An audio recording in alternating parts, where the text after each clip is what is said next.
రోజు స్నానం చేస్తారు, కానీ ఒక్కరోజైనా మనసు కూడా క్లీన్ అయింది అనిపించిందా? నదులు ఎప్పుడూ ఆగవు, నీళ్లు ఒకే చోట నిలవు. అదేవిధంగా నిన్నటి బాధలు కూడా ఆగవు. కానీ మన పూర్వీకులు స్నానాన్ని కేవలం బాడీ క్లీనింగ్గా చూడలేదు, అది ఒక కంప్లీట్ రిలీజ్.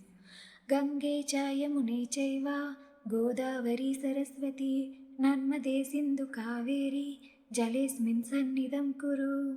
అంటే సప్త నదుల శక్తిని మన స్నానపు నీటిలో ఆహ్వానించడం.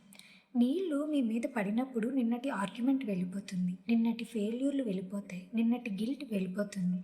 దీన్నే సైకాలజిస్ట్ సింబాలిక్ రిలీజ్ అంటారు. మన పూర్వీకులు దీన్ని వేల సంవత్సరాల క్రితమే చేశారు.